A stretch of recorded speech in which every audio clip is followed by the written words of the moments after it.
ഓസ്ട്രേലിയയിൽ വലിയ തോതിൽ രോഗവ്യാപനം നടത്തിയ H3N2 വകഭേദമായ സൂപ്പർ കെ പനി ഇപ്പോൾ അമേരിക്കയിലും ബ്രിട്ടനിലും ഗുരുതരമായ സാഹചര്യം സൃഷ്ടിച്ചിരിക്കുകയാണ്. സാധാരണ പനിയേക്കാൾ ശക്തമായ ലക്ഷണങ്ങളോടെ ബാധിക്കുന്ന ഈ വൈറസ് ബ്രിട്ടനിലെ ആശുപത്രികളിൽ പ്രവേശിപ്പിക്കപ്പെടുന്നവരുടെ എണ്ണത്തിൽ ഒരാഴ്ചയ്ക്കുള്ളിൽ 55% വർധനവുണ്ടാക്കിയതായി റിപ്പോർട്ടുകൾ സൂചിപ്പിക്കുന്നു. അമേരിക്കയിലെ ന്യൂയോർക്ക് ഉൾപ്പെടെയുള്ള സംസ്ഥാനങ്ങളിൽ രോഗബാധ അതിരൂക്ഷമായി തുടരുന്നു. പ്രതിരോധശേഷി കുറഞ്ഞവരിലും പ്രായമായവരിലും രോഗം ഗുരുതരമാകാൻ സാധ്യതയുള്ളതിനാൽ ജനങ്ങൾ അതീവ ജാഗ്രത പാലിക്കണമെന്ന് ആരോഗ്യ വിദഗ്ധർ മുന്നറിയിപ്പ് നൽകി. വാക്സിനേഷൻ നിരക്കിലുണ്ടായ കുറവ് രോഗവ്യാപനത്തിന് ആക്കം കൂട്ടിയതായും വിലയിരുത്തപ്പെടുന്നു. രോഗലക്ഷണങ്ങൾ പ്രകടമാകുന്നവർ ഉടൻ വൈദ്യസഹായം തേടുക, പൊതുസ്ഥലങ്ങളിൽ മാസ്ക് ധരിക്കൽ, കൈകൾ ശുചിയായി സൂക്ഷിക്കൽ, തിരക്ക് ഒഴിവാക്കൽ എന്നിവ നിർബന്ധമാക്കുക.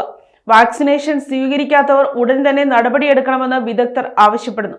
സൂപ്പർ കെ പനി ലോകാരോഗ്യ രംഗത്ത് പുതിയ ആശങ്കയായി മാറിയിരിക്കുകയാണ്.